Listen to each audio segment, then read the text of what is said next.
following anarchy analysis is the Treatz challenge. Boom.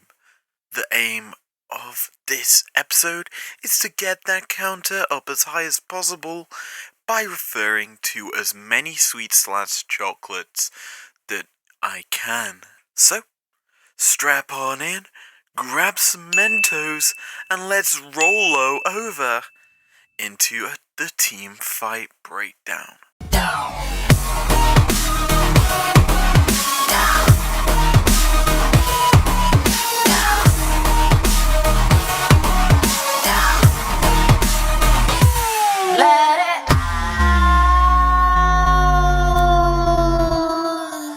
We are lemon dropped into the play. Quicker than it takes this guy to open an after eight. What are you here to do today, James? A Guinness World Record attempt with how many after 8 minutes can be eaten within 1 minute.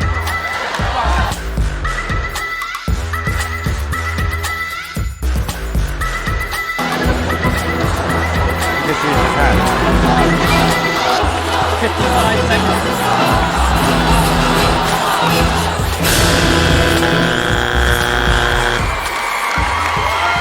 That's it. How many? I only had 5 out, so I ate 5. Why did you only have 5 out? I was meant to have 9 out. The time I came here to talk to you, only had 5 put out. You told me to start the stopwatch. So once again, you've just failed.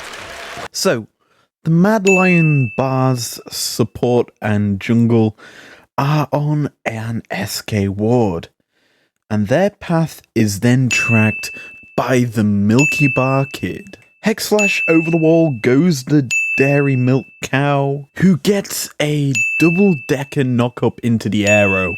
Now, Hecarim, known for being a drifter, boosts his speed to try and take a jump out of the Lilia, whose bounty is eventually claimed by the victor. And that's interesting because she does not get to put that curly-whirly lilting lullaby onto anyone, forcing pretty much no one to sleep. But the fight wasn't over yet. SKCTP, SK kill TP as Lucian just gets immediately popped into 100,000 pieces, maybe even millions. On top of this, Treatz is rewarded with the most luxurious of chocolates on the Rift, Kaiser. What's more, Kaiser on top of this is given a timeout with only the Turkish Delight surviving the panic attack from SK. And with that in mind, SK are able to turn to the Baron and then eventually pick up this massive win against the Mad Lions. Whew. I am tired out. Let's just have a Kit Kat to finish this little bit of a break before we go into our team analysis of both lineups. Woo, I feel so much better now. Let us discuss these two rosters because this game turned on that play. Mad controlled a lot of the early game, and realistically, they should have won this game up until this point, where my MVP candidate, and probably going to be all-pro support this year, Treatz, turned it around. And I said at the start of this year, when I looked at SK, Genax and Treatz are going to have to lead this SK roster to get success. And I've tweeted about this. I'm actually pleased to say that my words are ringing true.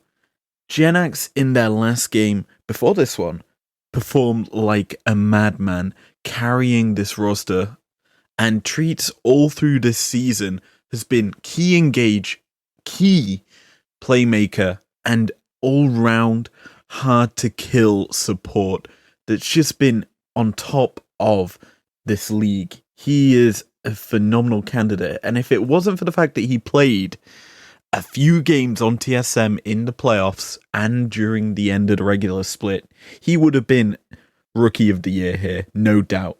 He's been the top performer for New Gun in the LEC this year, and I honestly am enjoying everything he is doing right now. I could talk this guy up for a long time. He's been a phenomenal player.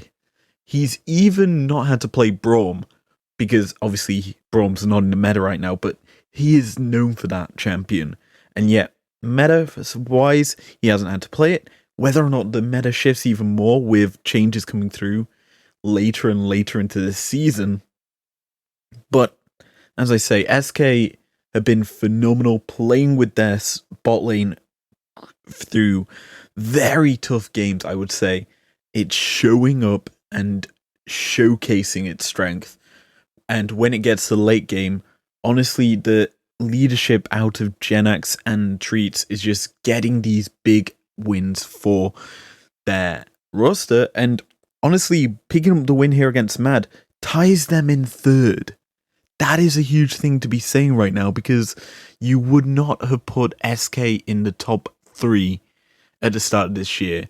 As for the Mad Lions, though, they too are playing phenomenally well. They have a Rookie of the Split candidate in Elyoya, who is by far one of the best players on this Mad Lions squad. He's been setting up a lot of the stuff for them, and I honestly expected him to do so. But as the rest of the Mad Lions squad they looked a bit shaky at the end of this game, but they're still a solid lineup. Obviously, they have to be sitting in third there, doing phenomenal stuff. They've picked up big wins this year, and whether or not they'll do it again, it surprised me. And in my opinion, this squad will probably finish 4th at the end of the LEC split.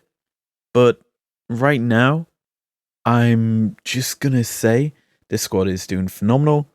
They're great, and realistically, I would say, hands down, these two squads are going to probably have a best of 5 during playoffs, and I'm going to enjoy it because I'll probably make it my AA series when we get to that point, because right now we're in, I would say, every game matters mode, but these are more memey for me. I don't take them as seriously, as you can see by trying to fit as many sweets into a script as possible. But I'm just going to end this by saying Flake could have made it into this. I wish it did. And my favorite chocolate right now is Bourneville. I don't know how I would have fit that in. Anyway, if you enjoyed this episode, leave a like down below, subscribe if you want to, and I will see you guys next time, where we'll be looking at C9 versus 100 Thieves. Peace out.